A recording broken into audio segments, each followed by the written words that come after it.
and thank you for joining us. Welcome to the P4G Green Technology Session. I'm your MC, Shin Ah-young, and it is a great honor to welcome you all to tonight's P4G Green Technology Session. Joining us today are experts from around the world, from global companies, research institutes, and global organizations to discuss the critical role technology is playing and will continue to play in making the world carbon neutral. The theme of today's session is Green Technology, Pathfinder for Carbon Neutral Society.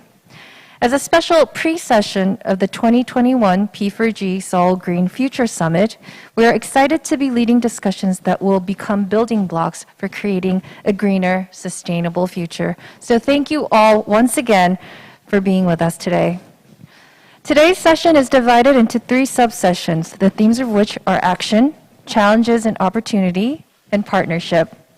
In each subsession, speakers from domestic and global companies, global research institutes, and international organizations will be sharing their expertise and insights. So please stay with us until the very end.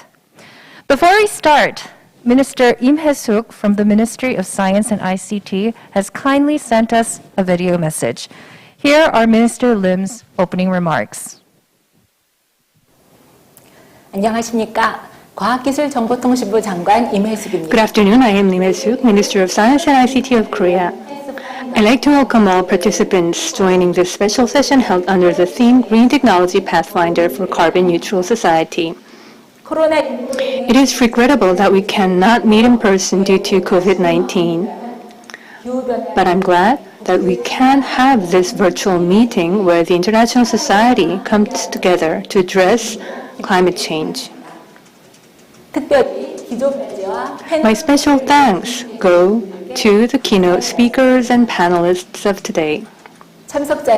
Distinguished participants, the strain on global growth and environment is opening an era of transition with carbon neutrality at its center. To respond more actively to the climate crisis, the Korean government made a pledge to achieve carbon neutrality by 2050 last December. Technological innovation has a critical role to play in our transition to a carbon-neutral society with cross-cutting social efforts at its base. There are research findings that claim innovative technologies will contribute to 76% of greenhouse gas emission reduction required for the 2050 net zero goal. Countries around the globe are making R&D efforts for carbon-neutral technology innovation. To foster technological innovation for climate change response, Korea has established the Act on the Promotion of Climate Change Response Technology Development and the Carbon Neutral Technology Innovation Promotion Strategy.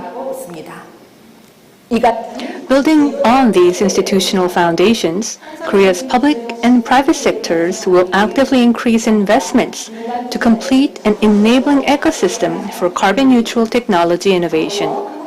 Korea is also strengthening its ties with diverse countries in the technology sector. The government plans to expand technical cooperation with countries from Asia, Africa, Europe, and beyond in policy development and technology development and demonstration to jointly respond to greenhouse gas emission reduction and climate change adaptation. In particular, later this year, based on close cooperation with UNEP, a CTCN liaison office will open in Incheon City, Korea, which also houses the Green Climate Fund. I am certain that this will facilitate global cooperation on climate technology, which is underscored by the UNFCCC. Distinguished participants from home and abroad, the 2021 P4G Seoul Summit will be held from May 30 to May 31st under the theme Inclusive Green Recovery Towards Carbon Neutrality. The Green Future Session, a P4G special program, will serve as a venue for discussing the role and future of technological innovation, which is a critical element of carbon neutrality, while identifying the challenges of green technology and their solutions. The Korean government welcomes all valuable comments made today and will reflect them actively in future policies. I hope today's session provides a meaningful chance that strengthens global partnerships and prompts more opportunities for carbon-neutral development. I wish health and happiness to all participants who joined us online and offline. Thank you. Thank you, Minister Im, for your kind words. Now, let us start our first session. The topic of our first session is the private sector's carbon neutral strategy in green technology. Shin Hak-cheol, CEO of LG Chem, Melker Yanbury, President and CEO of Volvo Construction Equipment, and Tim Brooks, Vice President of Lego Group, will give their presentations. LG Chem was the first in its industry to set the goal of carbon neutral growth by 2050 and is currently working strategically to meet its goal. So, before we welcome our first speaker, Mr. Shin Hak-cheol, let's watch a video illustrating LG Chem's vision and commitment to a carbon neutral future.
I'm honored to be a part of this prestigious event to talk about how LG Chem is approaching carbon neutrality goal. As we all know, industrial activities, if we include heating and power generation, are responsible for bulk of carbon emission. So the industry should take the proactive leadership role in setting the specific reduction goal and deploy all possible carbon reduction technologies. In this vein, I proposed a three-pronged leadership action framework for global industry leaders to tackle this issue during my climate action speech at 2021 World Economic Forum. And that is to commit, operationalize, and engage. CEOs should commit themselves to each company's specific carbon reduction roadmap through preemptive declaration, and then follow up with specific action plans and milestones to achieve the goal. And also constantly engage, cooperate, and communicate with many other stakeholders. We all know innovation and technological breakthrough will be the ultimate solution to achieve global carbon neutrality goal. We need to continue to support and promote science and engineering community to come up with new-to-the-world innovation in commercializing low-carbon technologies. In this regard, industry, academia, and government all has a unique role to play to achieve the common goal. LG Chem emitted 10.6 million tons of CO2 in 2019. Our analysis showed that if we continue to grow at current rate without major carbon intervention, we will be emitting 40 million tons per year by 2050. We declared last year, July, that we will hold 2050 emission level at 2019 level, and that means 30 million tons of CO2 in 2050 should be removed from our company. To put that into perspective, 30 million tons of CO2 reduction is equivalent to the amount of CO2 generated by 12.5 million vehicles annually. To achieve these ambitious reduction goals, we deployed a full range of direct, indirect, and compensatory reduction tactics. Some of the key steps we are taking include: 1. Achieve renewable energy 100 status in all of our global sites. 2. Achieve zero landfill status in all of our global operation. 3. Replace fossil fuel-based raw materials with bio-based ones. 4. Develop and deploy low-carbon technologies such as carbon capture utilization to directly reduce carbon from our manufacturing processes. 5. Focus on using recycled materials in terms of achieving circular economy. 6. Deploy digital transformation tools like AI to further improve energy efficiency by 20% from 2019 level. As we speak, we are implementing our plans at all fronts. For example, we are testing biomass and green hydrogen to replace conventional fossil fuel in our chemical plants. We are also co-developing carbon capture utilization technology with Korea Institute of Science and Technology. Some might ask if all these steps are economically feasible. My answer is that it depends on how you look at your time horizon and how you define various stakeholder interests. Today, much more focus is placed on balanced stakeholder interests and longer-term horizon than just current quarter financials from ESG standpoint. This, combined with inevitable steep price on emitting and moving carbon footprint around, it should not only be economically feasible, but can also be elevated to distinct competitive advantage for the enterprise. LG Chem also views the decarbonization landscape as a huge untapped blue ocean type of new market opportunities, waiting to be exploited by those who are willing to put a stake in the ground and blaze the trail for truly sustainable material solutions for all kinds of new and emerging applications. This is truly a leadership moment. Climate change needs determined commitment and actions by leaders from the industry, government, and society at large. Thank you. Thank you, Mr. Shin. Carbon neutral growth by 2050. Yes, to reduce carbon dioxide emission and ultimately reach carbon neutral growth by 2050, companies must change the way they generate, use, and store energy. It is, as Mr. Shin said, an ambitious goal, but it can be achieved. So thank you for walking us through the steps that LG Chem is taking. Now, our next speaker is Melker Janberg, President and CEO of Volvo Construction Equipment.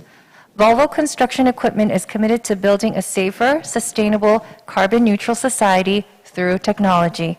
Please join me in welcoming Mr. Melker Janberg. Dear Minister, ladies and gentlemen, I'm so proud to be invited here today and to be able to participate. We live in a rapidly changing world. The societies are into major transformations, and we are all facing the biggest challenge of our time, the climate change. What we do today will impact the future for all coming generations. And that is why I feel it's so important to participate here today in this P4G summit. As a world-leading manufacturer of construction equipment and construction solutions, we play a very important role for society. We have a big impact, and we also are very important for the society to work. But we also have a very big responsibility for our CO2 footprint. So we have set very ambitious goal to be a fossil-free company 2040, and we have committed to the Science-Based Targets Initiative to help us reach our goal. Volvo Group did the first environmental policy already 1972. And we have always been very committed and taking our commitment to the environment very seriously. I think it's important to act, to do what you can, not to wait for others to tell you what to do. Act because it's the right thing to do. So 2007, we had our first CO2-free plant. We were the first to commit to the Climate Savers program initiated by WWF. We showcased the first emission-free quarry a number of years ago, the electric site that we did together with our customer Skanska. And 2019, we committed to an electrical future for our compact machines. And last week, we showed our first hydrogen fuel cell lab. The list could be longer, but I think it's even more important what we're going to do forward. There is no doubt that the electrical machines will play an important role for the construction equipment industry. We have a very clear roadmap, and we have already now started to produce and deliver electrical compact machines to our customers, and our mid-size machines will come next. For heavy construction equipment, I think the fuel cell electrical solutions will be a better fit. So a number of months ago, Volvo Group and Daimler joined forces about developing and producing fuel cells in a joint venture called Cellcentric. Another important partnership that I'm really proud of is with the Swedish steel maker SSAB. And it's about using their fossil-free steel into our products. And that's important since we look at our complete CO2 footprint. So partnership is the new leadership. And one very good example is here in South Korea. We are a proud selected partner into the Sejong Smart City. It's a governmental funded research initiative, and it's about the real life testing of construction solutions for the future. This kind of collaboration is urgently needed. Driven, engaged and brave governments and policymakers is important for the development of the infrastructure going forward. So again, it's important what we do individually, but even more important what we do together. At Volvo CE, we are passionate about making a difference, to build the world we want to live in. It's important for our generation, but even more important for all the coming generations. Thank you. Thank you, Mr. Janbury, for sharing your passion for the environment.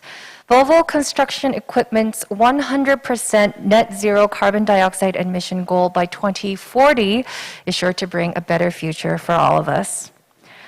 Now, our last speaker of the first session is Tim Brooks from Lego Group, the #1 leading company in the toy industry. Please welcome Tim Brooks, Vice President, Environmental Responsibility of Lego Group. Hello, my name is Tim Brooks and I'm Vice President of Environmental Responsibility at the Lego Group. And I've got a few minutes to tell you about some of the work we're doing to create a sustainable future for the builders of tomorrow. I'm going to take you through a quick introduction of our company, some of the initiatives that we're working on and some of the targets we've set. So our company is a family-owned company founded way back in 1932. We have over 17,000 colleagues globally. We're operating in 140 companies, and we're the biggest toy company and one of the most reputable brands in the world.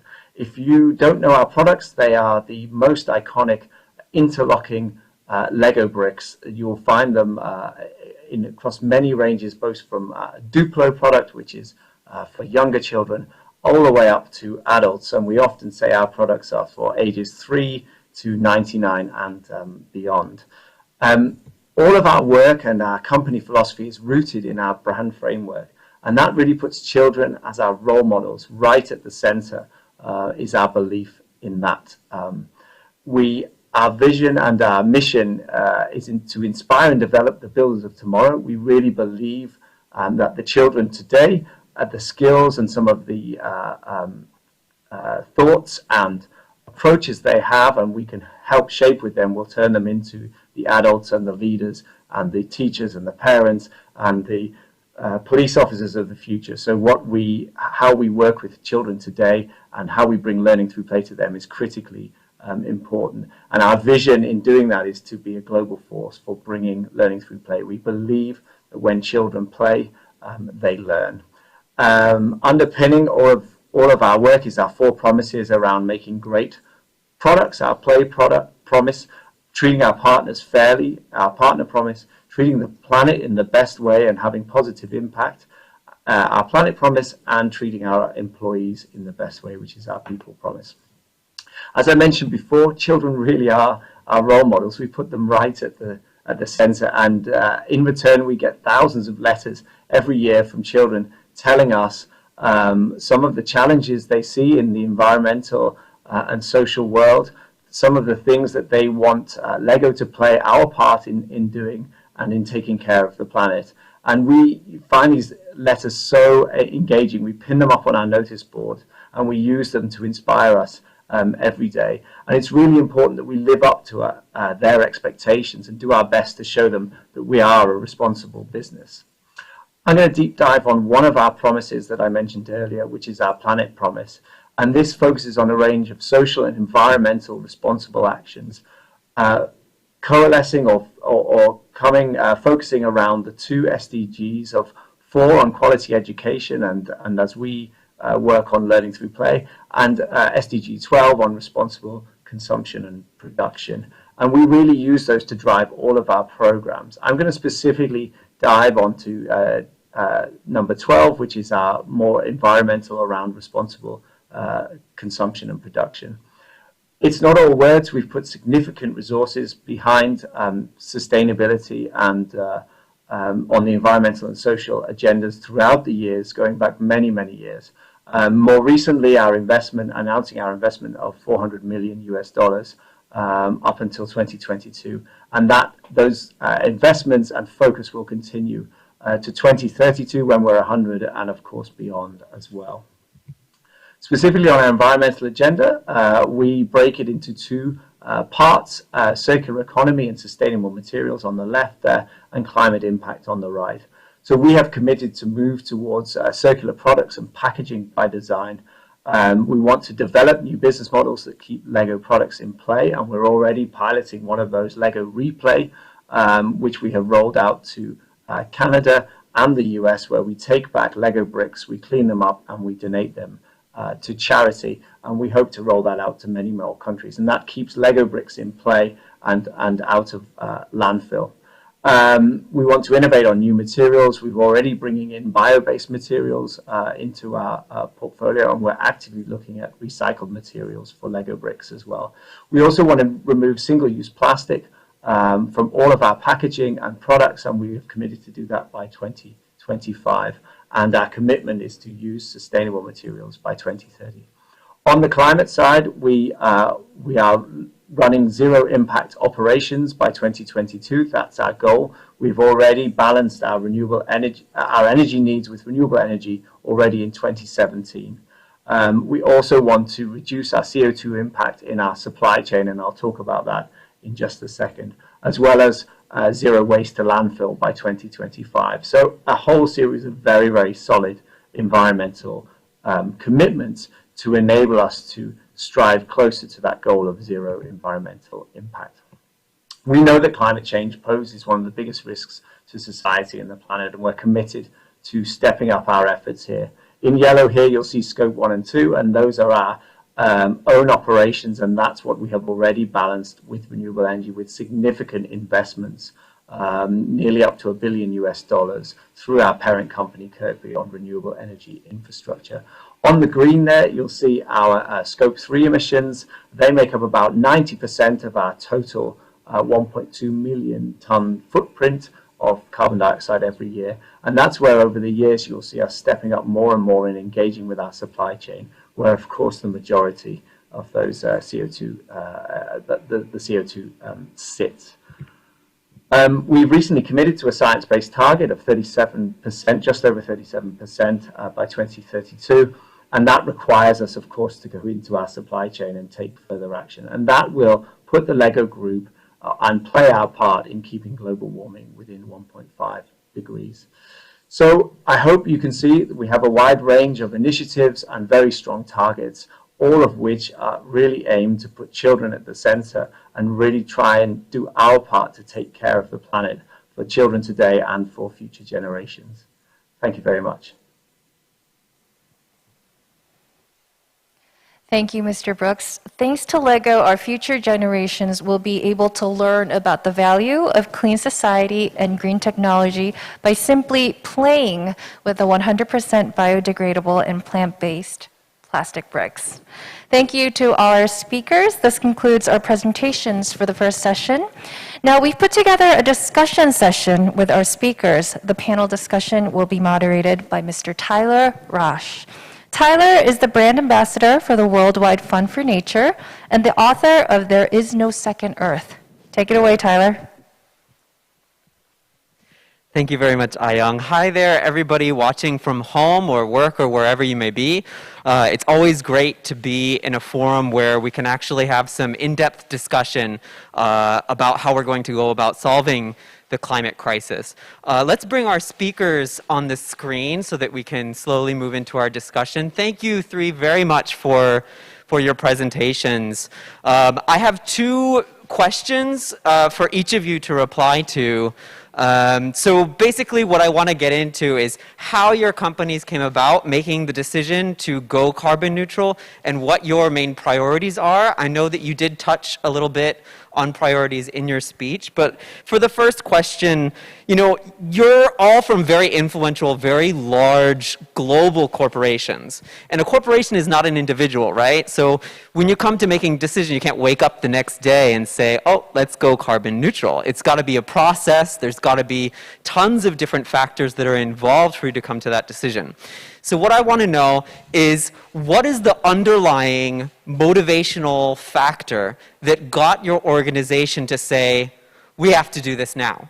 You know, that's different for every company. I recently learned that Amazon came to make their decisions regarding the climate because their employees actually got their shareholders to vote on it. And they got 30% of their shareholders to vote that they needed to talk about it. And that's how they influenced the company. So I'm curious to know, how did LG, Volvo, and Lego come to say, let's go carbon neutral? Was it your leadership, your shareholders, your customers, the market, or maybe it was good for your bottom line? There may be multiple factors, and I think explaining this might help other companies out there figure out how to make similar commitments. So let's hear first from Mr. Shin at LG Chemical. What was the underlying motivation for your company to make this commitment? Thank you, Tyler, for the great question. If there's any underlying motivation, it's actually quite self-explanatory. Petrochemical industry is one of the largest emitters of greenhouse gas. So when I took CEO position at LG Chem in 2019, it was this very harsh realization that unless we took our own initiative and proactively pursue carbon reduction strategy, the very foundation of our future business will be in great jeopardy. We thought we need to turn carbonization or decarbonization landscape into our distinct competitive advantage as an enterprise. And I think we are trying to find a way to do that because all of our competitors are basically subject to the same regulatory hurdles and requirements. So the fundamental thinking, Tyler, that led us to proactively declare our 2050 carbon neutrality goal and action plans is that realization of our future. Now, those goals and action plans are now fully integrated into our business strategies.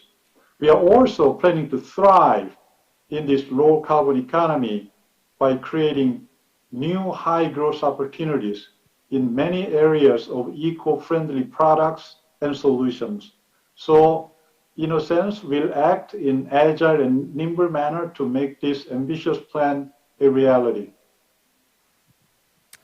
Thank you, Mr. Shin. How about Mr. Yanberi at Volvo? How did your organization come to make those commitments? First, I must say I was very inspired listening to Mr. Brooks here from Lego talking about the children and your vision of rebuild the world. And actually, we have something that we call our higher purpose in the company that is about building the world we want to live in. And I think the world is changing, the society is facing so much challenges, and we all see the biggest challenge of our generation now with the climate change. So first of all, I think there is obvious need to change, but also for many different stakeholders that there is a wish, a pull. We want to change. To your question, Tyler, I think it's obvious. It's coming from employees, it's coming from customers, it's coming from owners, and also from the society and the planet as a whole, so to say.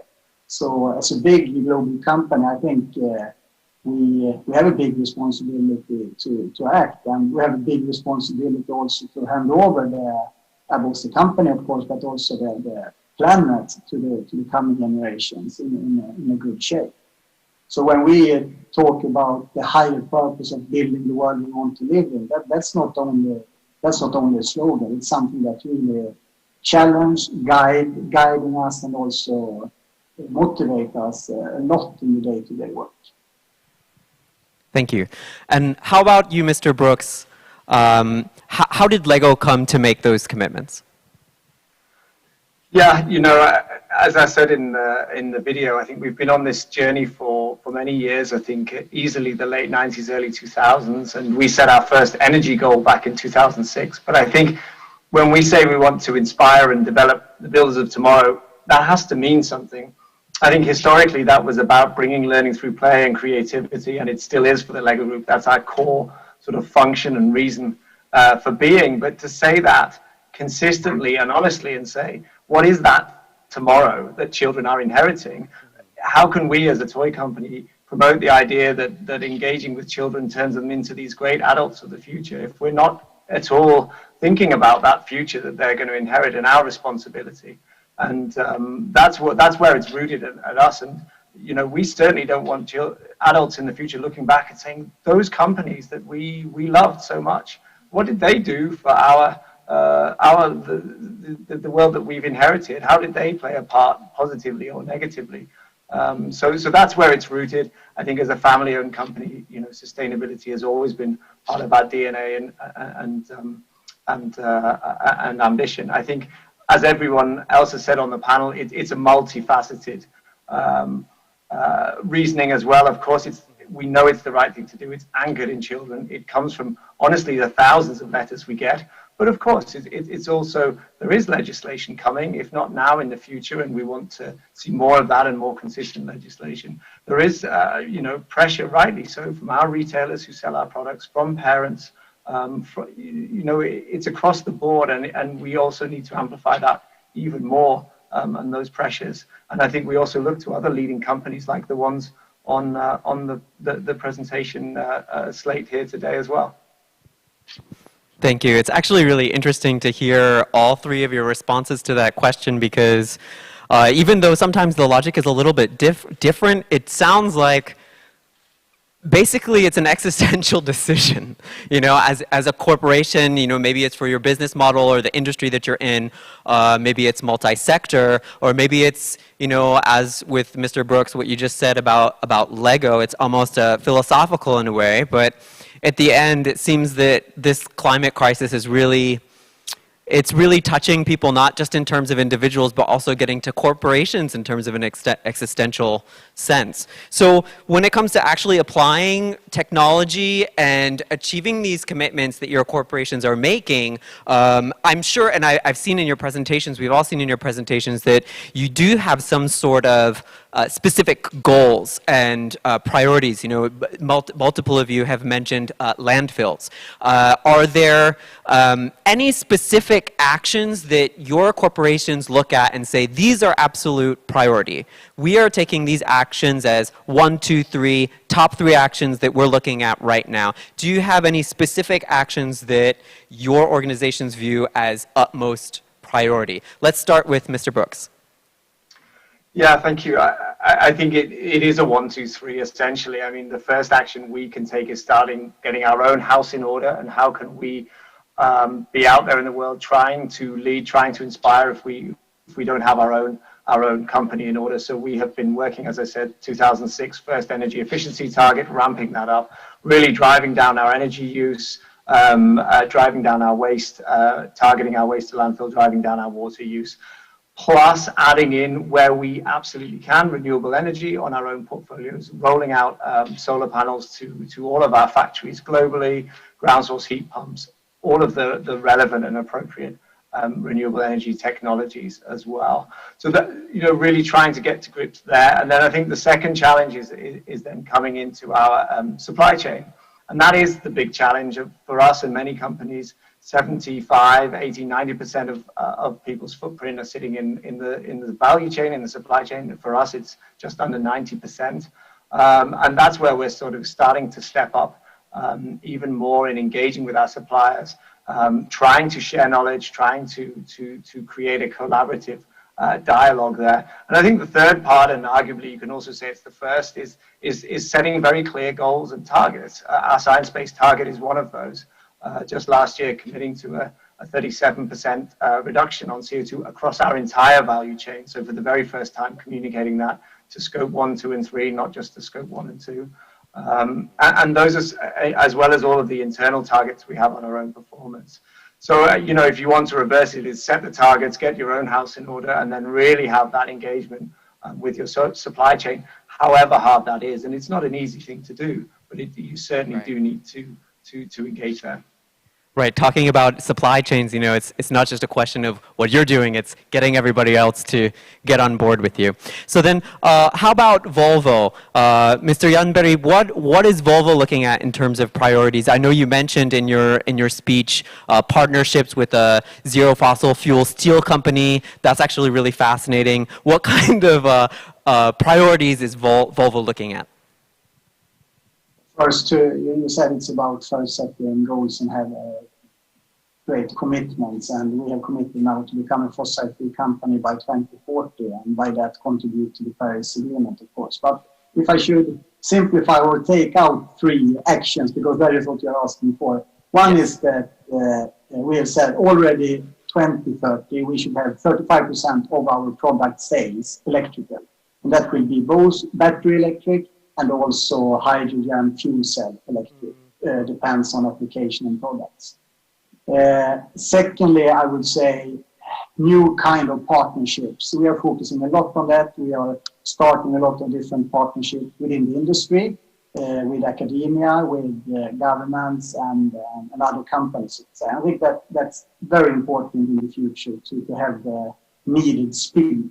And one partnership that is connected to today then is the smart city in Korea, in Seoul, where we appreciate a lot the initiative and where we will be able to show also new technologies in the construction equipment. And thirdly, actually, I will choose people. And I think we all need to organize and make the right prerequisites for people to be able to contribute to this question, because there is a big wish and pull for each and every one to be able to contribute. And then we have a big responsibility to have the right culture and the right setup in the companies so everyone can contribute. And I mean, individually, we all can do a lot, but then in the end, it is, of course, how we do this together, both within the companies, but also together with governments and policymakers and others, so to say. Thank you. How about LG? Mr. Shin, what is LG Chemical looking at in terms of prioritizing actions? What type of actions are you guys prioritizing? Right. Tyler, I think we are still closer to the beginning than to the end because we are very ambitious. We talked about carbon neutrality by 2050. We are aiming at 2050 net zero around the entire spectrum of scope 1, 2, and 3. So we still have some work to do. In my view, establishing numerical baseline by product and by process through life cycle assessment, I think is a big first step toward implementation because we cannot improve what we cannot measure.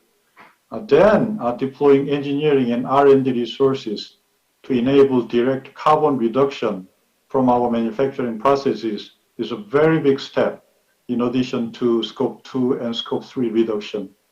We need cooperation, collaboration, and engagement on all fronts to make that happen. Industry, academia, government, and society. Because for the most part, we are depending on breakthrough technologies that do not exist today.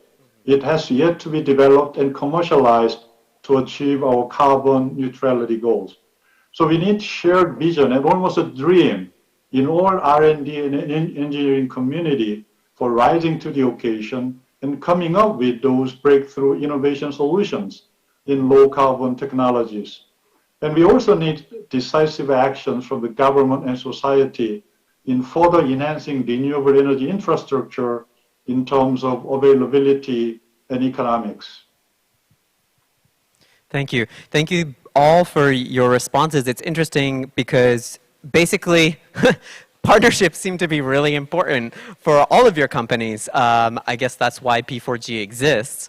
We have a little bit more time, so I'd like to toss out another question for anybody who would like to grab it. You know, your corporations are clearly making a lot of commitments and moving forward, but not everybody is doing that. Right? Not every corporation around the world is saying, let's go carbon neutral and making those decisions and looking into those partnerships. So if you were to give any advice to someone at home who is watching right now, who works for a corporation that could make that kind of choice, what would you tell them to do within their organization? What advice would you give them to try to convince their company to make strong commitments to going carbon neutral? Anybody want to take a swing at it? Maybe I can take a swab at it.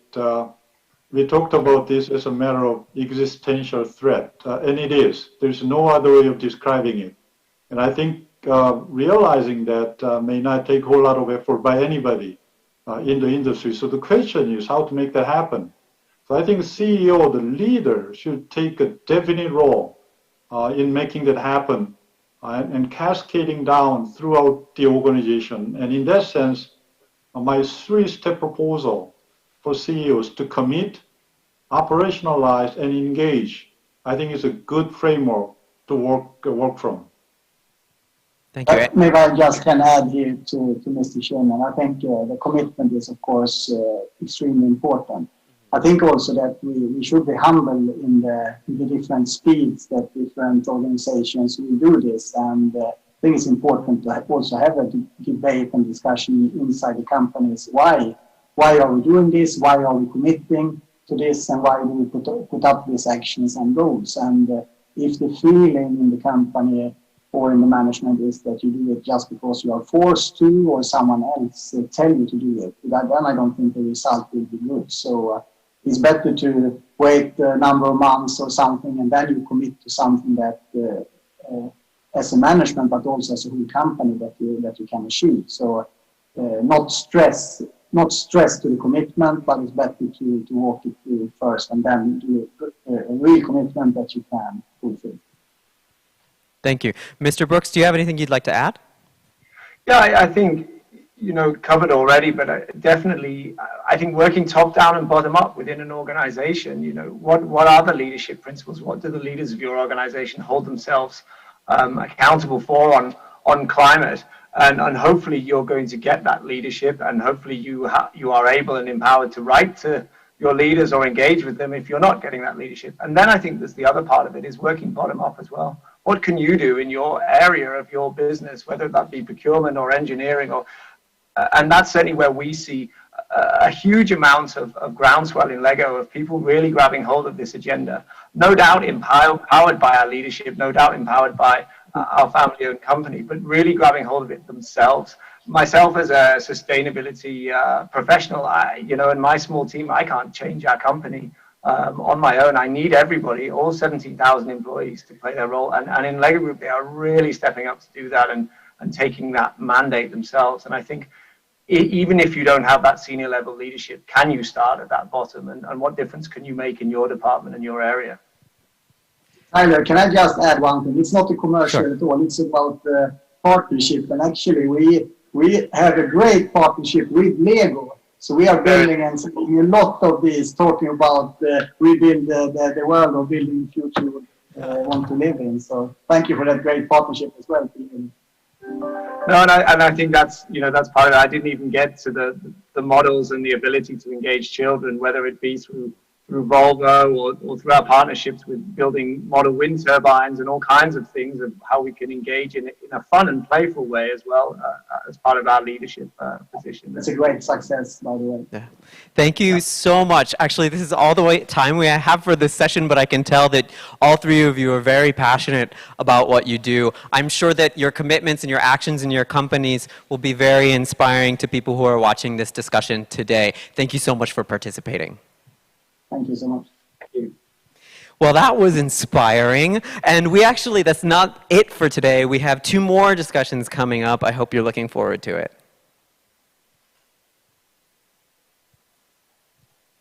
Thank you, Tyler. Now, let's start the second session. The topic of this session is potential of green technology.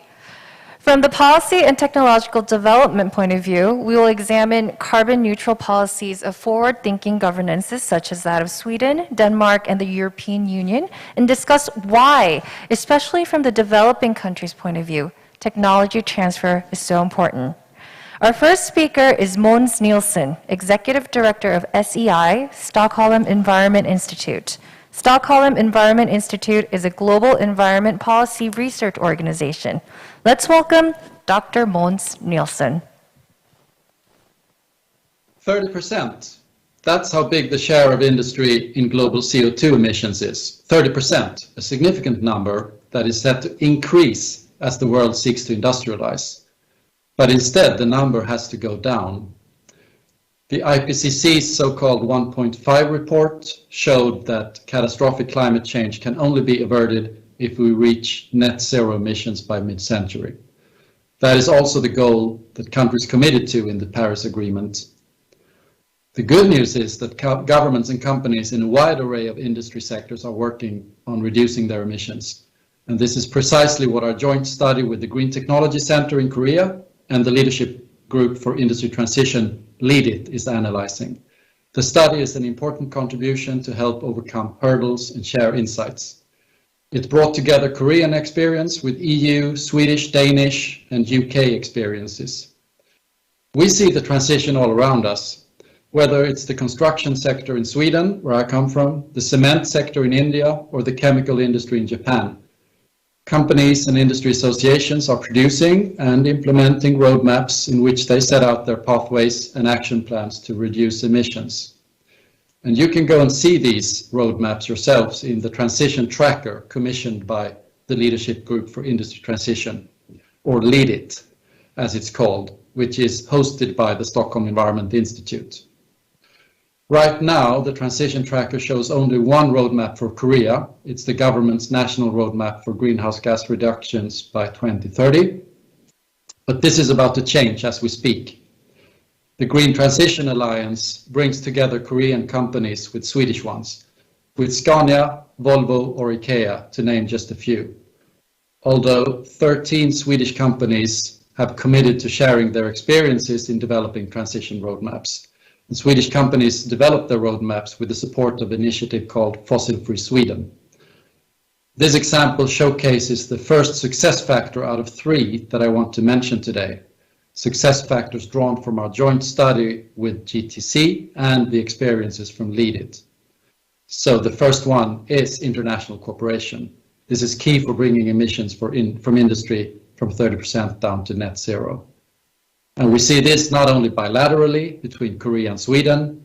Both countries are members in the Lead It group that now brings together 15 governments from Argentina, Australia, Austria, to United States and United Kingdom. But the main point in this leadership group is not that it gathers countries. The point is that it brings together countries and companies. Lead It provides an arena for public-private collaboration so that companies and countries can improve their collective understanding of the opportunities and challenges in industry transitions. What applications of green hydrogen are emerging in certain industries and clusters, and how can we build green hydrogen value chains? What can governments do in terms of creating demand for green industrial products, be it green public procurement or carbon contracts for difference? Could global and national roadmaps be a tool to establish the shared vision of low-carbon cement? What knowledge gaps do we need to address to increase materials efficiency, material substitution, and recycle and reuse? These are the kinds of questions that companies and countries gathered in Lead It all grapple with, and all commit to find answers in joint working groups and other fora. Public-private collaboration, that's the second success factor I want to stress. In our joint study with the GTC, we reviewed some of the public-private partnerships forms and policy mixes that are receiving a lot of attention today. Let me get back here to Fossil Free Sweden, the initiative that has brought together more than 170 actors in the form of companies, municipalities, regions, and organizations. An initiative that the Swedish government set up with the aim to increase the pace of low-carbon transition.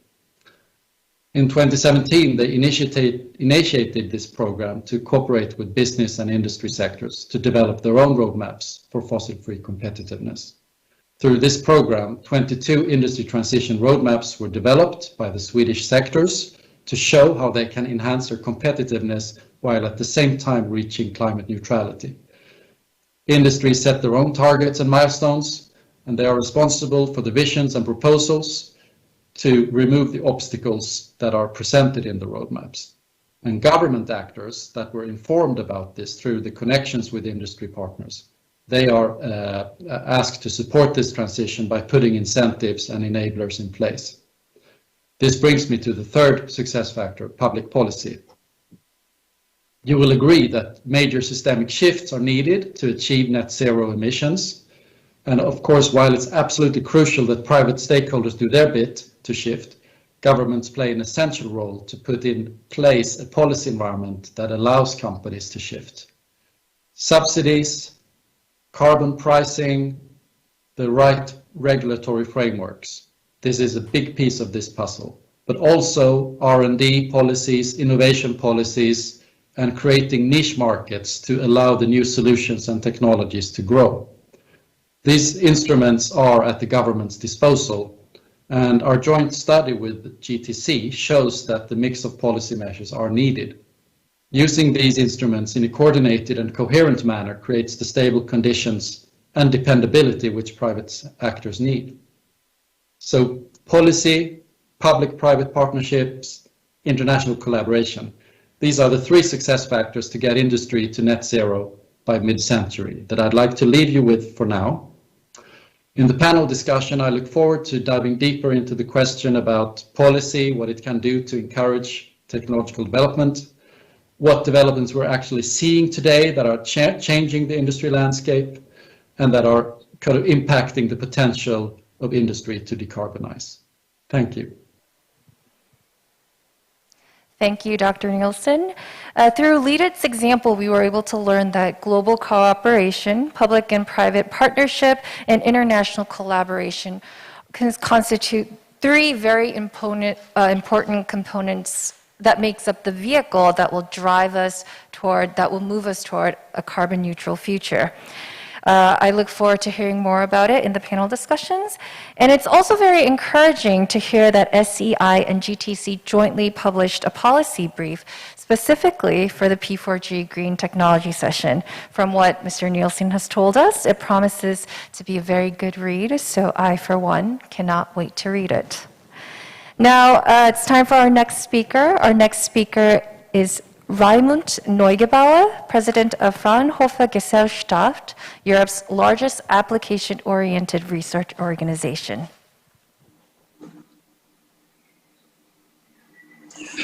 Demographic development and its impact on our environment, climate and safety are the greatest global challenge of our time.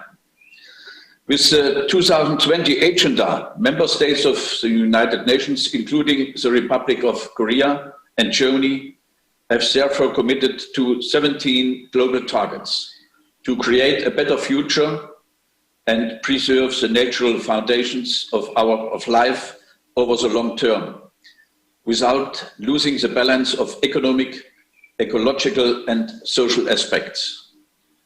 To contribute significantly to the UN SDGs, the EU has agreed under the European Green Deal to the goals of reducing greenhouse gas emission to 55% compared to 1990 until 2030, of achieving climate neutrality until 2050, of decarbonizing the energy system and expanded renewable energies, especially offshore wind, solar, water and geothermal energy.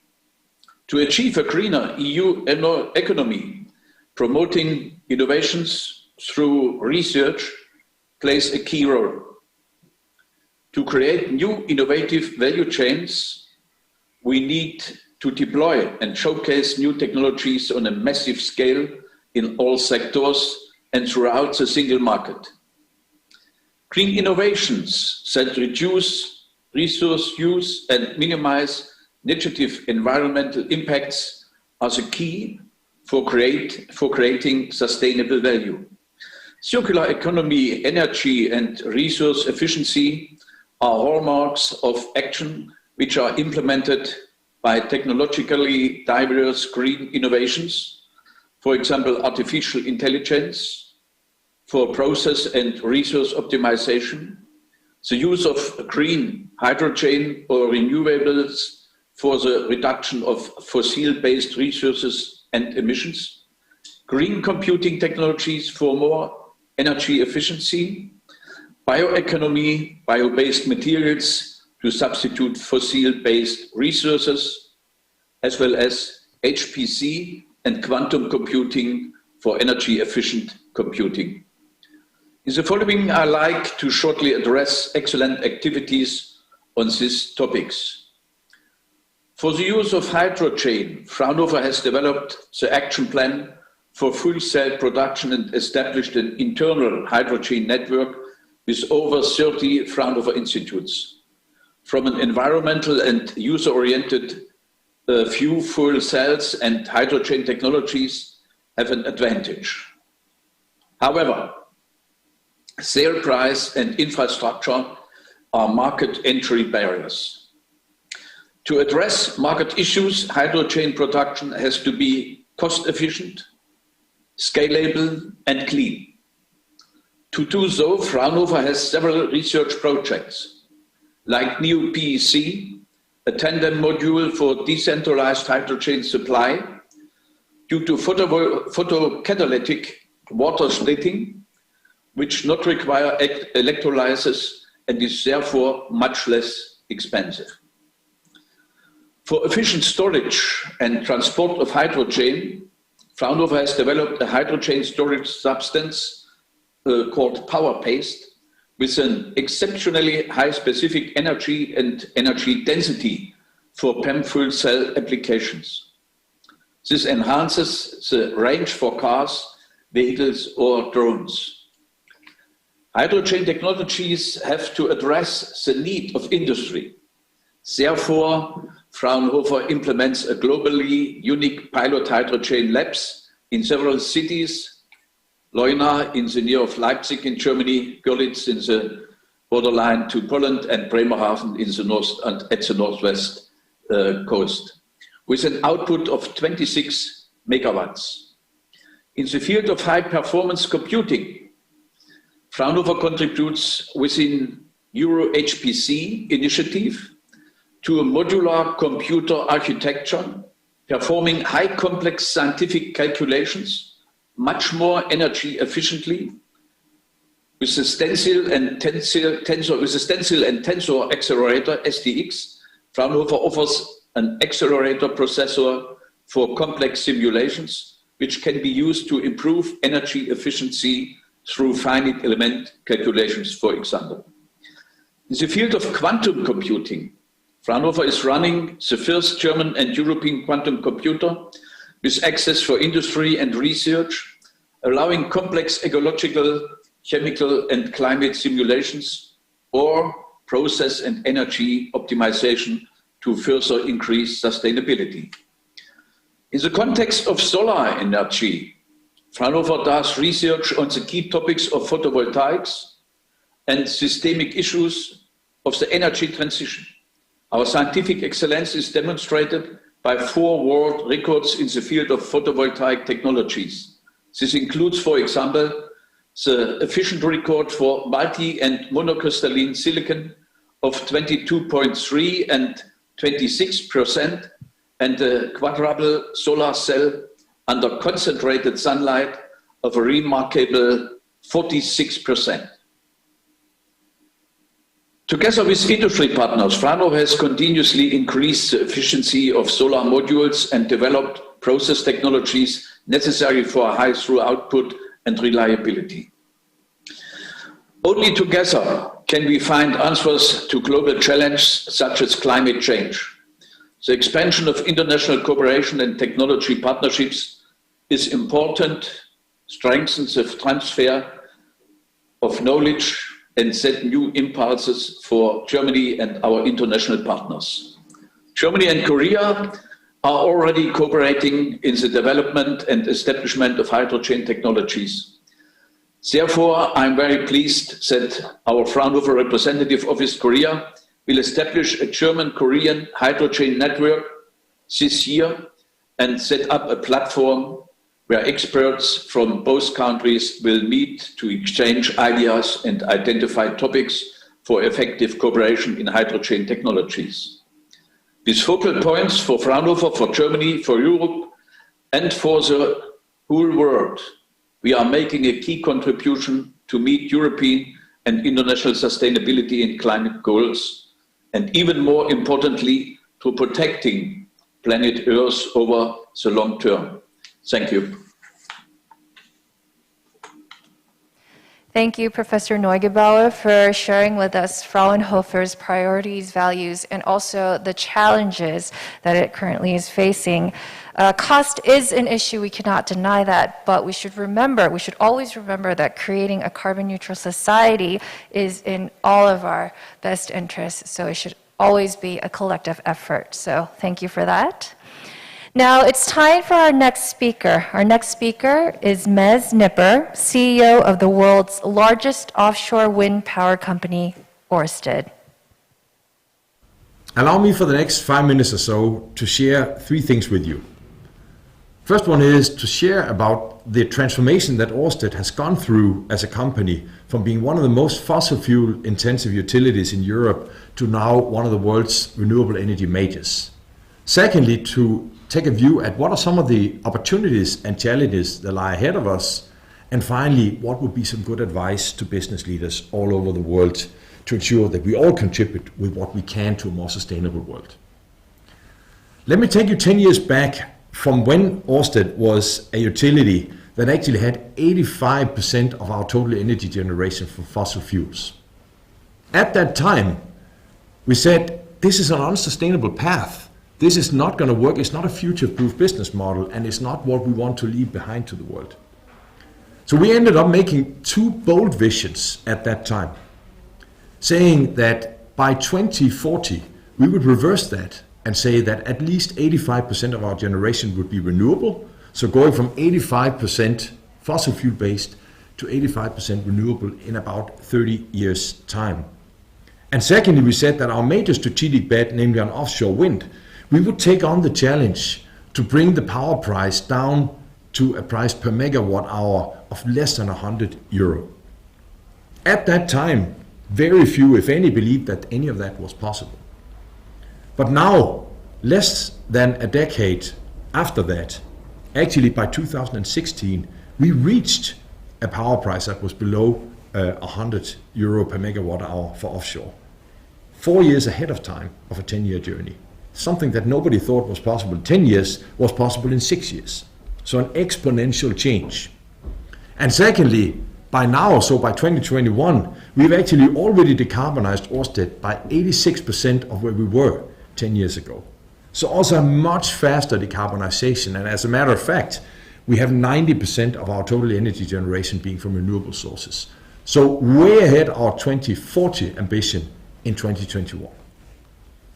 This is something that was only possible because we had partnerships and trust from, for example, governments in the UK, in Denmark and Netherlands, where they went in to support the transformation and said, we will ensure that the regulatory frameworks with a price that is predictable, allowing us to make the necessary investments into the future in a wholehearted and substantial way. So those are some of the things that have worked incredibly well and ensure that the partnership between a company like Ørsted and the governments has actually generated results that were much, much better than anybody else had dared to dream of. Now, what's the next frontier? It is to get to 100% of our generation being fully carbon neutral by 2025, so in 4 years' time, and we are sure we will reach that. And secondly, to have our entire value chain, including our Scope 3 emissions, by 2040. We believe this is amongst the leading of any company in the world. Now, if we look at what are some of the opportunities that lie ahead of us, well, the build out of renewable energy that the world needs is immense. Let's take Korea as an example. The government there has set out a really bold ambition for 12 gigawatts of offshore wind by 2030. And we as a company have grabbed that opportunity and have now leaned in to develop the Incheon 1.6 gigawatt project, which is enough to decarbonize or get renewable energy to 1.3 million Korean households and can abate 4 million tons of CO2. And by the way, something that will create jobs and employment in society locally. Also on the next frontier is green hydrogen. This is something that the hard-to-abate sectors need. And there we believe that public-private partnerships are simply a fantastic opportunity to drive this forward. Allow me to finish with some good advice that all of us can ensure we tap into in leaving a better and more sustainable world behind. Well, if your company is not on a sustainable path, face the realities. Ensure that you actually see this is not a sustainable path. Have the courage and the boldness to make a vision and the courage to execute wholeheartedly. Have the rigor to follow up and ensure that you don't doubt your journey underway. Those are some of the things that have helped us on our transformation. And we are convinced that many, many other people not only could, but should do that. Because as business leaders, we should remember, we don't only have an opportunity, we have an obligation to leave a better world behind. Thank you, Mr. Nipper. Ørsted's dedication to the environment and its cooperation with various governments illustrates how public and private partnership is crucial in meeting carbon neutral goals. Strong policies and bold investment and support from the government has made the market see the huge potential of offshore wind as a more profitable alternative energy source. Can't wait to hear more about that. So I think we are ready for the second panel discussion. On behalf of Mr. Medsnipper, Matthias Bausenwein, President of Ørsted Asia Pacific, will be joining the panel. Once again, Mr. Tyler Rasch will preside over the panel discussion. So back to you, Tyler. Hey there, everybody at home joining us again. Thank you for being with us today. Those were great presentations. Let's get our speakers on the screen so we can move straight into our discussion. Thank you all for your organization's presentations. I want to really get in. I have a kind of a strong opinion when it comes to the adoption of technology as a solution to the climate crisis. And just to give you some background to this opinion, and I'll get to my question, it's related. It's when you look at the history of the adoption of technology, just because it exists doesn't mean that we use it, right?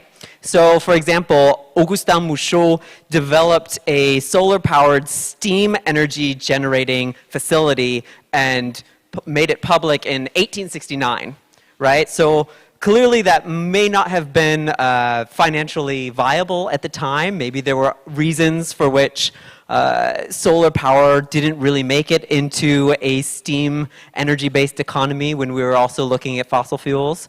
But the reality is, just because it's there doesn't mean that it's used.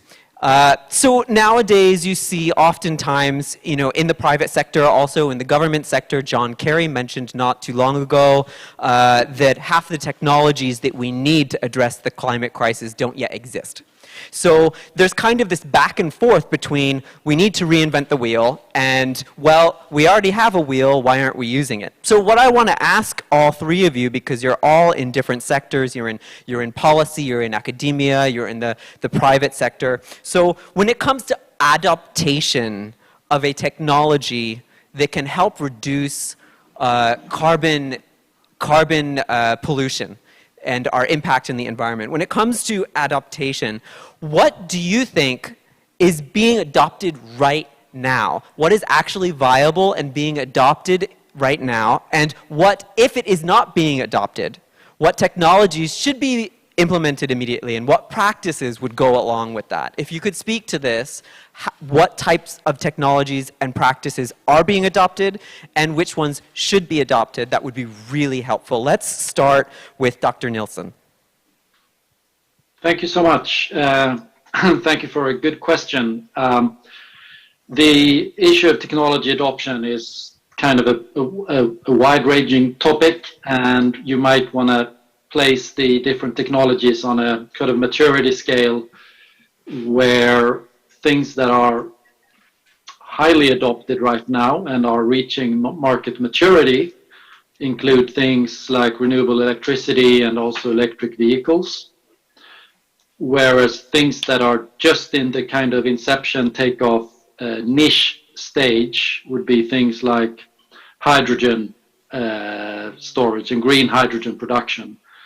And also there, I would say, different facets of the bioeconomy and the bio-based resources that can be deployed for energy, food, fuel, fiber, which are located a little bit along this technology curve. So for me, adoption is really about, I fully agree with your notion that these initial technologies have been ready for sometimes over a century, like the electric vehicles, for example, is another example. But they don't take off. There are political and institutional reasons for that. But usually we're pretty good at getting things to the R&D output stage where you have niche products or prototypes, etc. And then there's a blockage, and there is the place where policy needs to become more active and not just let it sort of let it afloat on the big market sea where it will drown due to the competition if it goes out there too soon. So if we talk a little bit about policy later on, I'll be happy to develop a little bit what we've found around those types of policy measures. Thank you. Professor Neugebauer, what do you think when it comes to the adaptation of technologies? What ones do you see being fastly adopted, and what kind of practices do you think need to be implemented to make adaptation go smoother? If you look to the drivers, when we look to the drivers of the climate, of the impact from our activities to the climate.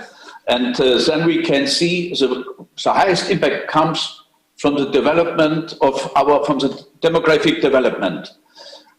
We was in 1980, 4.45 billion people, and now we are 7.75 people. And we have a consumption on materials, we have a consumption of energy, we have a consumption of food and a lot of other things. And when we look for this, today, nearly from the 7.7 people, we have 2 billion people which have are in a level like the European people, like the people in Korea, in Japan, in United States. 5 billion people are in movement, and they look for consumption, for products, and so on. And that brings us the main challenge to look for material consumption and for energy consumption. And we have a lot of technologies for lightweight construction, for minimum to bring products with a minimum of efforts of materials, and also in energy. And I think if we look to the energy technologies for hydrogen, we have hydrogen technologies, but we need to scale the technologies in a much larger level like today. We have a scalable problem. This is a problem, not the technology readiness level. The problem is the scalable problem. Scalability. Right. Thank you. So, Mr. Pausenwein, let's talk to Mr. Pausenwein. So Ørsted started off as a fossil fuel company, is now basically a leader in terms of ocean-based wind farming, as far as I know. I'm from the Northeast United States, near Rhode Island, and I've actually heard a lot about your company in that area. So when it comes to adopting technologies, it seems like your company has moved a little bit faster than others. Is there, what type of adaptation in terms of new technologies and practices have proved really helpful for your company? Has it been, as Dr. Nielsen mentioned, was there a large policy aspect in terms of opening that door for your company? Yeah, it's both. It's we have to have the right partnerships with the people who have to create support regimes for us. So at the same time, we need to scale technology up, as Professor Neugebauer just said. So it's if you look a bit at the question in general, adopting new technology is crucial for achieving carbon neutrality. And many of the technologies which are out there now, they are really good. I fully agree to that, but they may look far out. They may be risky to pursue. We don't know how to forecast what's going to happen. Obviously, we have floating wind, for example, for offshore. The technology-wise, pretty much advanced, but scaling it up, who takes the risk of building a large-scale offshore wind farm, floating, bring the cables together? That's, of course, more tricky. Maybe it's best to explain what I think needs to happen when we look back at how we made offshore wind, traditional offshore wind, bottom-fixed, scalable, commercially viable. Now it's moving into mainstream, but a few, let's say 20 years ago, it was an expensive proposition. It was something which was seen by everybody as extremely not affordable, and now it's a strategic decarbonization tool, which we really need under the cost levels of coal, gas, nuclear. We are at a point now where one turbine is double size of where the first wind farm was in 1991. The first wind farm, Winneby, was 5 megawatt in total, and now one turbine of a large-scale wind farm in the UK, for example, is 12 megawatt, and the whole wind farm is 1.2 gigawatt. That's only possible through big technology development and adapting it. And why? How did that work? I think it is a combination of what we said. We need the support at the beginning from the governments. It's not so easy to pick the right technology, but strong support is needed to kickstart an industry. a long-term stable framework to allow for investment. And then it is also important that bold decisions are taken. And sometimes it's a bit of luck. When we made the transition from black to green, it was, of course, a strong push from the government. It was also a very bold strategic decision, also based on a lot of analysis. But it was also a bit lucky that it was the right timing. Because as you said, it can be the wrong timing, and then the best technology in the world and the best idea in the world doesn't bring you to the next level. But it needs commitment and bold entrepreneurial decisions at the end as well. Thank you. So I have a question that's not in my list that I really do want to ask Dr. Nielsen about this scalability question. So is public policy or just the governmental sector, is there something that governments or policy can do to solve scalability problems for new technologies? Or is that really just a scientific, viability issue? Yeah, I think there is a lot we can do in policy making that addresses the so-called valley of death between new technologies emerging and their large-scale deployment. We did in Sweden a exercise called Fossil Free Sweden, which has produced roadmaps of industries, 22 different industries that I mentioned in my keynote speech. And with those roadmaps comes like a shopping list for options for policymakers. How can they make the enabling environment for this to become a reality? And it's not about investing a lot in R&D. It's actually about taking those scaling steps. So examples of this is to build a green investment bank where we create sort of a bridge in the information gap that the commercial banks are not able to handle. So building the industry projects which require a little bit more than R&D and innovation investment. Another item is to reduce the risk of scaling when you have these technology leaps. For example, the concept of carbon contract for difference, which is kind of to have a security around a higher carbon price on the European carbon price market. So to reduce the financial risk in these investments. Another aspect which is often forgotten about is to build the competence in the professions to be deployed in these new sectors. I'm sure that Ørsted is experiencing this. You need very highly qualified technical skills that are not always immediately available to, for example, install ocean-based wind power. It's a very complicated and risky business that requires high skills. So larger scale education and competence development. And then finally, the supporting infrastructures, which has to do with power transmission of renewable electricity, which has to do with hydrogen networks that are not going to emerge on the private market on its own. There's like the whole supporting ecosystems that will provide these energies that are required for the transition. So I think these are like sets of policies for scaling, which have been a little bit neglected.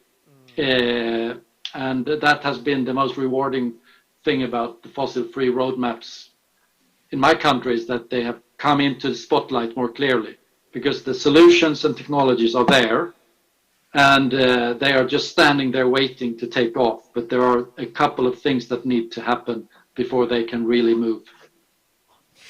Thank you so much for that response. It was really, really enlightening, and it's exactly what I was interested in hearing. It brings me to my next question as well, because you mentioned, there are some things that are sitting there and some tasks that are waiting to be done. So all three of you are in different sectors, but I would like you to maybe take a moment to speak to some major challenges in your sector surrounding the tasks that must be done to accomplish getting carbon neutral and implementing those those technologies. So what are some tasks that you see in front of you in your field, whether that's in terms of policy or scientific development or in the private sector? What are some tasks in front of you that are challenging and need to be addressed? Let's start with Mr. Bausenwein. Yeah, I think, of course, we need to take action as we did as Ørsted a few decades ago. We need to take action again, and we're willing to do so, take ownership and responsibility as a company. On the hydrogen side, green hydrogen has now been mentioned a couple of times. We have now started a few partnerships, actually about 9 pilot projects now. One just broke ground last week. We started constructing a small 2 megawatt demonstration project powered by 2 of our onshore wind turbines at 1,000 kilos a day. So it's a start, and we have several projects of these, and we also go in and very committed in trying to make these demonstration projects happen and show success stories, because success stories have always been very good to kickstart the next level of policy making as well, and unlock maybe more support from different sides. In general, I think big challenges are, we have of course proven a lot in Europe now. Offshore wind is a northwestern European technology spreading into the world. You mentioned you're from the East Coast. It's starting there now, it's scaling up. We're sitting here in Asia, we have to basically do a lot of groundwork still, and that we need to bring our know-how into the new markets while not forgetting that also in the new markets, the policymakers, the government wants to also build up an industry, wants to build up technology know-how as a country or as a region. So we need to bring this together, align everyone under the same vision, and then make a step-by-step approach to also achieve the net zero goals globally. And I like the example which was given by Mr. Nielsen about talent and the right level of qualifications, because that's an excellent example of how to scale also globally. We are extremely comfortable from an engineering perspective. We have constructed under 4 typhoons in the first demo project in Taiwan. We have earthquake-proven design. We know how to man the ships. But what we don't have always is available talent and the right engineering skills in these markets where we are. And of course, we want to build up strong regional or strong local teams. And when we then come to the markets where we really need to speed up offshore wind or hydrogen or whatever it may be, then people are still not so inclined to join just this industry because it's a new industry, right? They want to go into semiconductor or some established other industries, and we need to do a lot to convince them that they're again back to the success stories, showing that these projects work and are spinning out there in the sea. That attracts a lot more talent, and then it becomes a bit more self-fulfilling and more dynamic. And I think that's a big challenge, but we're dealing with it. Thank you. I actually never expected to hear a response that, you know, talent acquisition in diverse markets would be a challenge, but it clearly is. So how about you, Professor Neugebauer, at the Fraunhofer Gesellschaft? What do you see as sort of immediate tasks and challenges in scientific technology? If you allow, I will give at first a comment again to what can the government do to enable scale up of technologies. It's a great topic in our country. We have in the last time realized so-called real labs. In a real lab, you have not only special conditions from the technical side and for the research side, the specialists, you have also special conditions to bring down barriers by regularities, that you have more freedom to operate by law also for the research. It's a very important point. And then we have for different very, very important technologies, for example, hydrogen technology, for quantum technologies, for high performance computing technologies. You know, we require for high-performance computing a lot of energy in the future. We have special national agendas, and from the national agendas, in the national agenda, we have platforms for the cooperation of industry, science, research institutes, universities, and also from the politics. And this is very fruitful. This was very fruitful in the last years.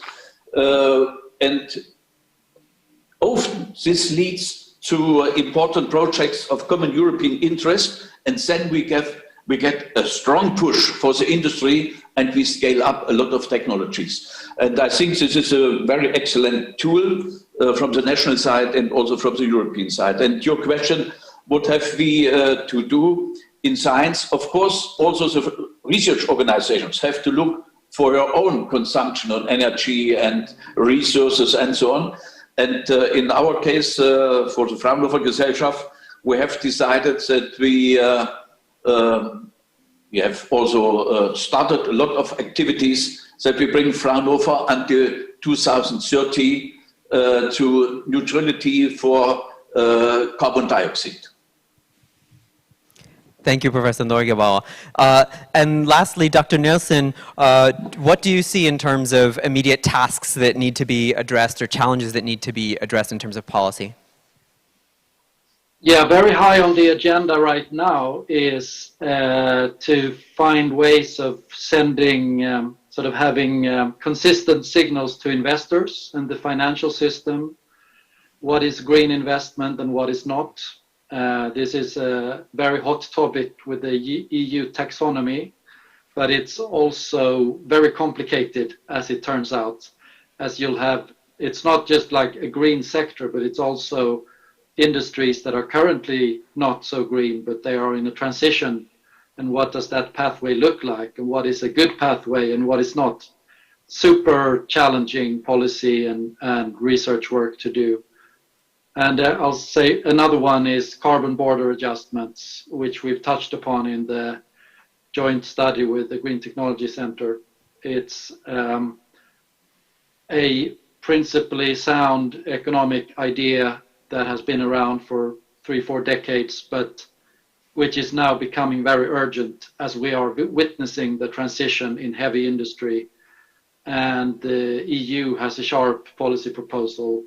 But how do you do this, and how do you make sure that it doesn't disrupt the good trade that we want to have globally, and that it creates positive incentives instead of protectionism?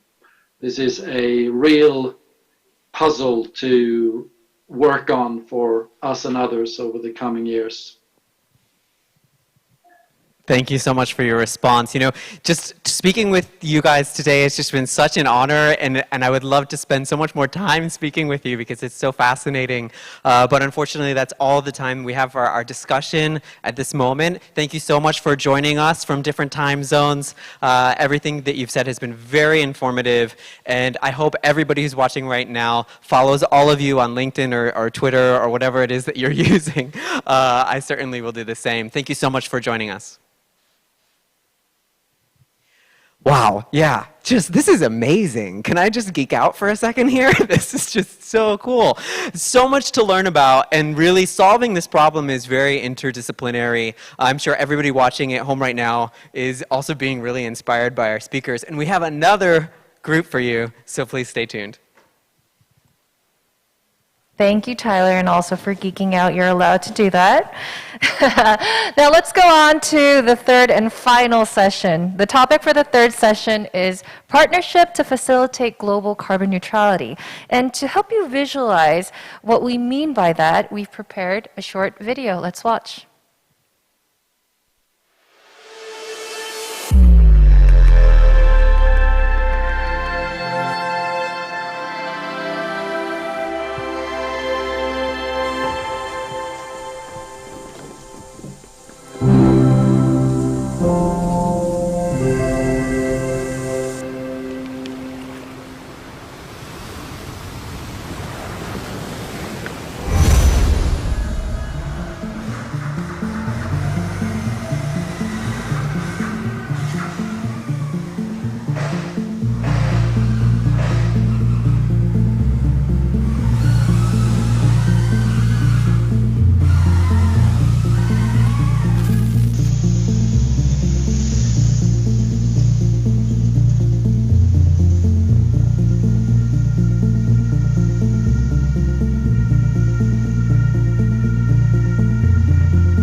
animated videos are always helpful tools to envision the future because it's so hopeful. That was a very interesting way to be reminded of the importance of international partnership in bringing in a brighter future. So with that said, let's start the third session. Our first speaker is Inger Andersen, Executive Director of the United Nations Environment Program.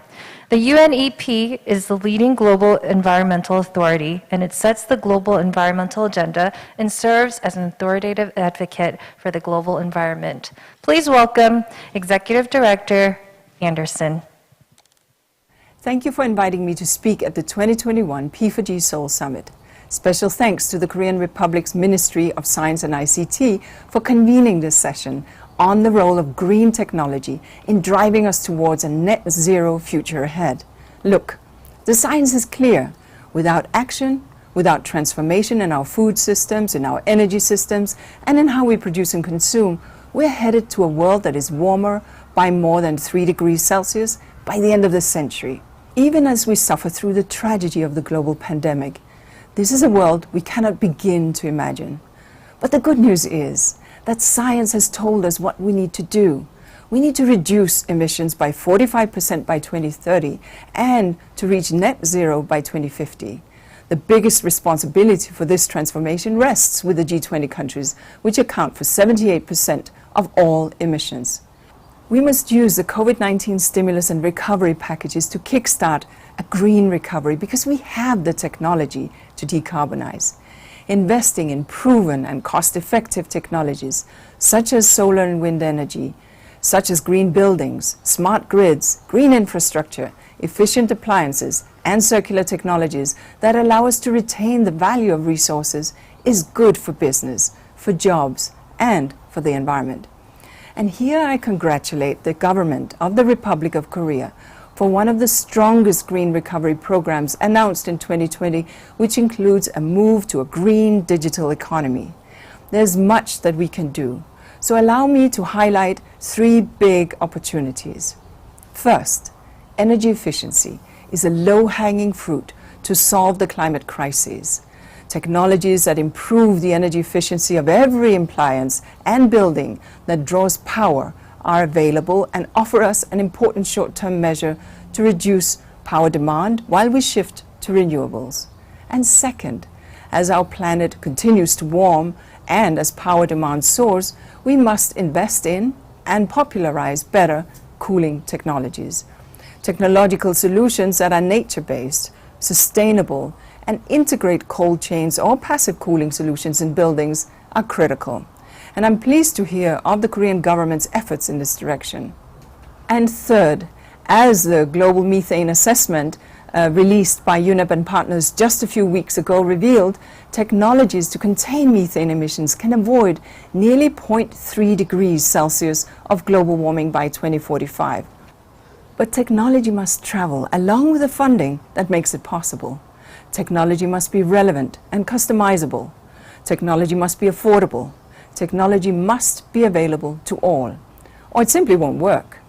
Excellencies, as you may recall, parties to the UN Climate Change Convention created the Climate Technology Center and Network, which provides technical assistance to developing countries on climate adaptation and mitigation technologies. UNEP is proud to host the CTCN and to count on the Republic of Korea as one of its key donors and partners. Ladies and gentlemen, our actions in the next decade will determine whether we will leave behind a healthy and sustainable future for the generations that follow. Green technologies and digital technologies will be a huge part of the enabling ecosystem that allows us to replace yesterday's carbon-intensive approaches by supporting innovation in business models, in processes, and in organization. Because we have the tools to achieve a net zero future for people and for the planet, I look forward to hearing about the outcomes of this important event, and I thank you for your commitment. Thank you. Director Anderson emphasized the essential role of technology and science and how universal access to them is so crucial because the fight to save our planet should be a collective one. And also, the fight to save our planet is our own doing, so we should always remember that what we do now will determine our legacy. So thank you for your speech. And our next speaker is Chung Byung-gi, President of the Green Technology Center. GTC, as a government-affiliated research institute, is committed to developing national policies and strategies for inclusive and innovative growth of global community, facilitating technology transfer and seeking cooperation opportunities that respond to climate change and carbon neutrality. Hello, distinguished guests and audience. My warm greetings to you all. My name is Byung-gi Chung, President of Green Technology Center of Korea. I'm very pleased to give you this keynote speech today, and in the next 5 minutes or so, I'd like to share my perspectives on how Korea may achieve rapid green transformation toward carbon neutrality. As the phrase miracle on the Han River refers to, Korea has achieved such a remarkable post-war economic development in such a short time span. While we were a resource-poor nation, we were able to experience exponential growth by innovating technologies and industries. The potential growth rate of the Korean economy, however, had been on a downward trend for the last 20 years, warning the Korean policymakers to find new engines for growth. As Korea enters another turning point for innovation, we are faced with a significant and urgent moment to achieve carbon neutrality. Korea is a latecomer to the global movement for carbon neutrality, about 30 years behind those of other advanced nations, and we cannot delay our actions anymore to achieve our net zero goal by 2050. It is particularly more challenging to Korea because we rely most of our energy supply and consumption on fossil fuel-based generation and large greenhouse gas emitting sectors, leading our export-oriented economy. On the other hand, the international investment trend is heading rapidly toward low-carbon assets and activities, urging policymakers and industry leaders to take swift actions for the wave of new measures such as carbon border taxes, renewable energy 100, and ESG management. Given the urgency, carbon neutrality must be achieved through a rapid process of green transformation. The question is, can you do that? How? I would like to share a thought on that with you. Korea has highly advanced information and communication technologies, and I believe it should utilize these technologies to achieve rapid green transformation in two ways. First, ICT expands the application window and enhances the efficiency of energy technologies. Together with decarbonization and decentralization, digitalization has risen as a new paradigm for energy transition. An International Energy Agency recently predicted energy-efficient technologies, along with renewable energy technologies, will be key players in mitigating emissions in the next couple of decades. Consequently, ICT-based energy-efficient technologies applied to building, factory, and community energy management systems and transport sectors, etc., attracting attention as future drivers of low-carbon development. In fact, the Korean New Deal, launched last year, aims to accelerate green transformation through innovative projects by combining digital technologies with green infrastructures. Secondly, ICT is important because it serves to increase the demand size acceptance to new technologies and to raise the efficiency of technology development processes through inclusive partnerships. ICT offers communication channels that transcend time and space, through which stakeholders can engage in various activities and thereby increasing their solidarity and cooperation. Also, it is a key driver that can mobilize the participation of socially vulnerable and alienated groups. In the midst of coronavirus pandemic, we truly witnessed the power of ICT, how ICT-based platforms allow various forms of socialization, and its potential to strengthen inclusiveness beyond borders. Now, please allow me to briefly introduce Green Technology Center in light of what I stated in terms of innovative technologies and inclusive partnerships. Green Technology Center is a government-funded research institute aiming to become a pathfinder to carbon neutrality. We support technology innovation, national R&D projects by utilizing information platforms on green and climate technologies. We also expand inclusive partnerships by transferring climate technologies to developing countries through clusters of industry, academia, research institutes, and climate technology cooperative platforms such as the CTCN and P4G. By integrating the two platforms, we wish to build an online ecosystem of open innovation, expand inclusive partnership through it, and in the end, contribute to achieving global as well as national carbon neutrality. Wrapping up my keynote speech, I'd like to highlight that carbon neutrality sets a new direction for cooperation while offering many new opportunities.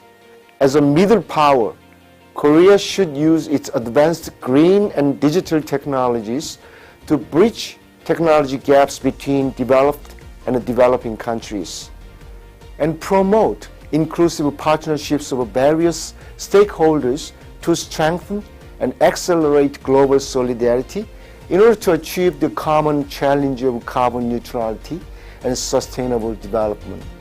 Thank you for listening, and I hope you enjoy the rest of the event. Thank you.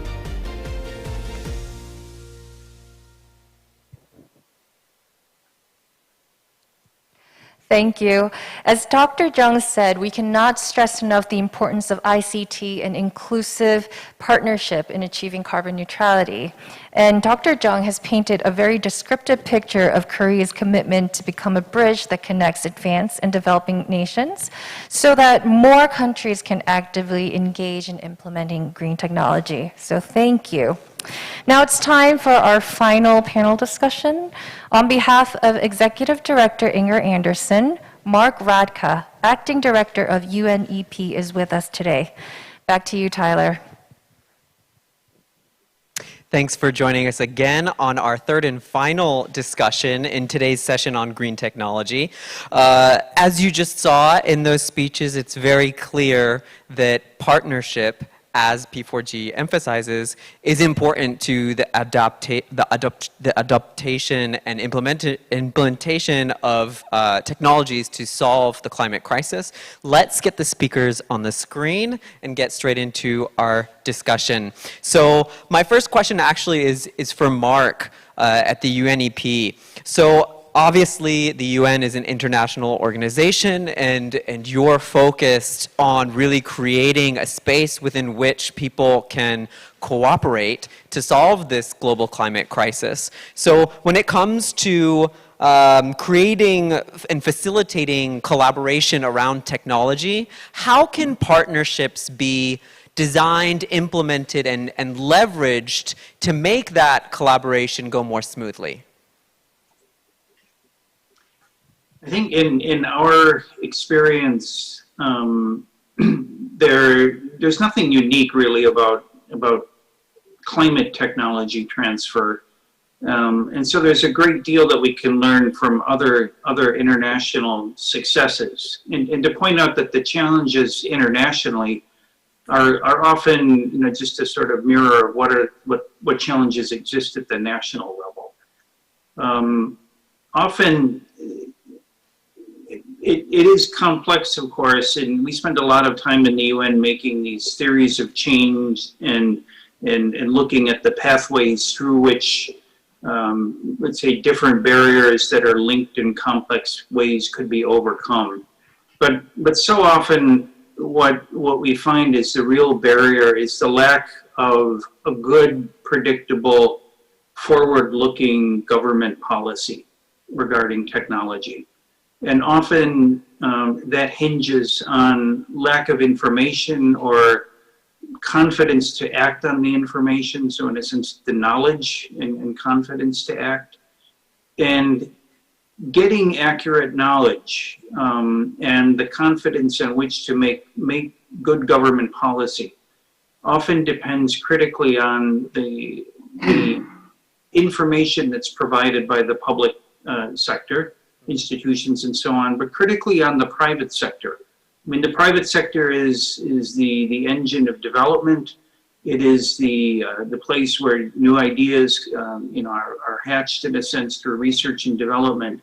So our concept of a good public-private partnership involves multiple parts of the private sector. So financial institutions, companies, insurers, research laboratories, and so on. But to augment these with the advice and the public acceptability that often comes from bringing in non-governmental organizations. So we'd like to develop very rich partnerships that can give confidence to governments to take good policies and put in place. A very good example is in the area of energy efficiency.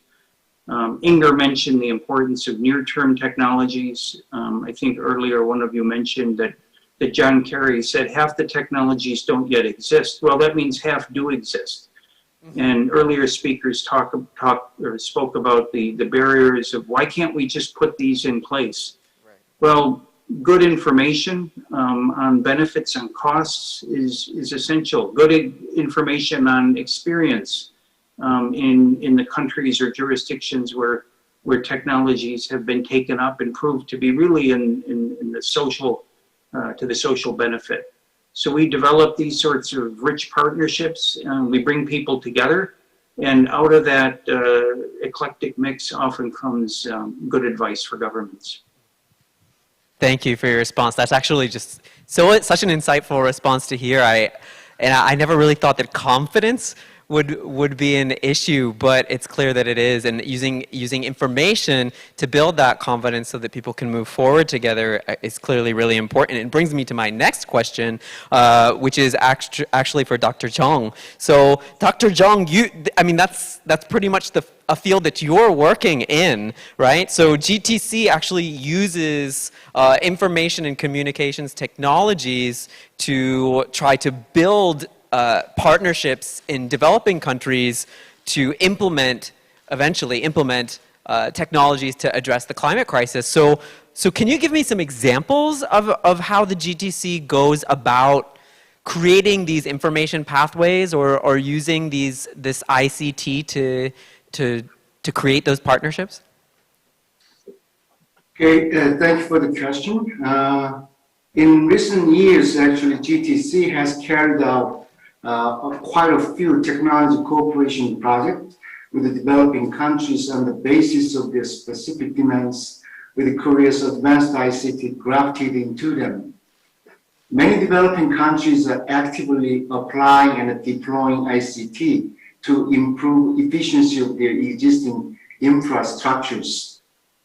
To give a specific example, GTC has implemented a pilot transportation project in Bhutan back in 2017, building low-carbon bus information system with the Korean ICT applied to it. This project was approved by the Green Climate Fund as a project preparation facility to assist the stakeholders in Bhutan with preparing funding proposals to make it a full-fledged GCF project.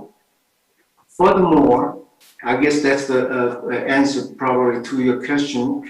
ICT contributes to increasing developing countries' acceptance to new technologies by strengthening solidarity and cooperation through efficient communications among various stakeholders. The IoT for Mekong Delta project was a P4G public-private partnership based on cooperation among 3 countries, which are Korea, Denmark, and Vietnam, aiming to improve water management and prevent water disasters in the Mekong Delta region in Vietnam. ICT plays especially significant roles in situations like the COVID-19 pandemic, enabling simultaneous communications beyond borders and over different time zones when direct contacts are limited. These positive effects of ICT were also actually witnessed in this project, increasing solidarity and cooperation with the local Vietnamese through a rapid exchange of ideas and information. So in short, we can confidently say that ICT promotes and strengthens inclusive partnerships. Right. So I guess ICT is almost like an infrastructure for partnerships in a way. So to go back to Mark, you mentioned briefly public-private partnerships, and the ideal types of partnerships would include, financial organizations, et cetera, et cetera. Could you get a little bit more into this structure of a public-private partnership? What are the core roles that need to be filled to have an effective public-private partnership around technology? Well, I would say that the governments clearly have the role in setting a good, predictable, realistic environment for the policies and regulations in a manner that gives confidence to the private sector. With that confidence, they can invest in the future, in a sense, with some secure sense that things will proceed as agreed.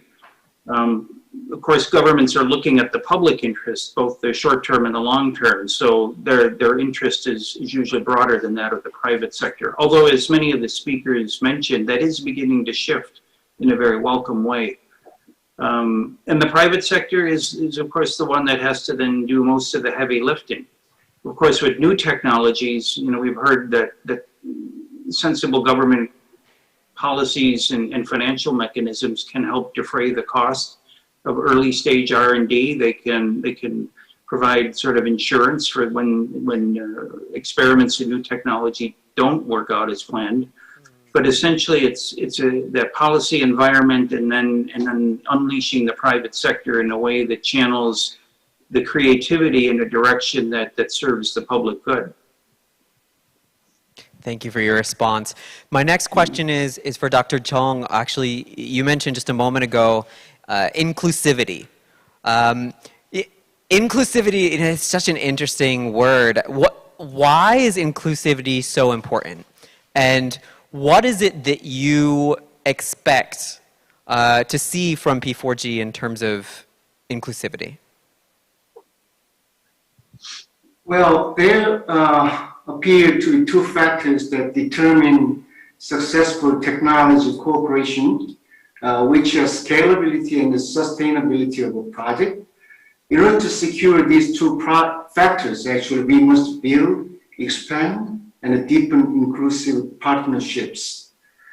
To enable inclusive partnerships, we must create environments where various stakeholders, especially the private sector, can actively participate in the partnerships. Creating mechanisms that incentivize or reward participation could mobilize greater participation by the private sector. We therefore must find more cost-effective ways to encourage the private sector's participation by, for example, cooperating with the public sector and thereby lowering the prospect of risk hedging. The existing UN system actually allows legitimate and active participation of the private sector and developing countries in international carbon emission trading markets and the cooperation activities for technology transfer. Most noticeably, a Korean company actually transferred its water purification technology to Bangladesh through the climate technology localization project of the Korean Ministry of Science and ICT in 2019. As a result, the target region in Bangladesh secured the supply of clean water, and the Korean company earned emission reduction credits, and P4G is a platform that promotes public and private partnerships outside the UN system. Besides, therefore, facilitating projects among governments, corporations, and civil societies, the P4G should become a global platform to include a greater scope of stakeholders, such as global think tanks, so that they are provided with the opportunities to demonstrate their strengths and capacities of designing incentive-based mechanisms for the private sector. If P4G could play these roles successfully, I think it can become a pathfinder, presenting guidance and directions to many private and public partners who face uncertainties of the new paradigm of ESG management and a wave of new standards for asset and corporate management.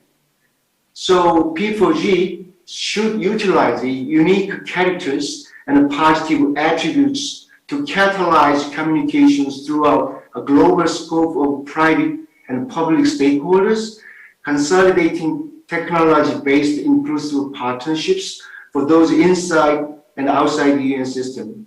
Thank you. Thank you for your response. I'd actually like to continue on that question and send it over to Mark. From your perspective at the UNEP, P4G it's a relatively new forum. This is the second P4G that's being hosted. The first was in Denmark. So from the UNEP's perspective, what hopes do you have for P4G, and what role can P4G play to sort of, what would be the good word, to fit in almost in a collaboration with the UNEP and create this ecosystem of international cooperation? Well, we're in favor of anything like P4G that really brings together leading governments and the private sector, because it's so important now to have models for cooperation, particularly models that adopt a very forward-looking, altruistic, cooperative sort of ethos from the get-go. P4G stands out for me in fulfilling those criteria, and we have cooperated with P4G and within UNEP, and I think it's safe to say other parts of the UN system. We were actually, for one of our programs, a recipient of a P4G award, and that was for work that we undertook with some of the companies involved in P4G that took European, I would say, best practices in district energy systems and helped spread approaches and as I mentioned, knowledge about district energy and in particularly district cooling in countries, developing countries where the demand for cooling is skyrocketing. And I think we would not have been as effective in that had it not been for organizations like P4G or efforts like P4G. So it's a very good model, and we can only look at it with admiration and consider it to be a fellow traveler. Thank you. I also have a lot of hopes for P4G. As we come to a close with our discussion, I have one more question I'd like to throw at both of you.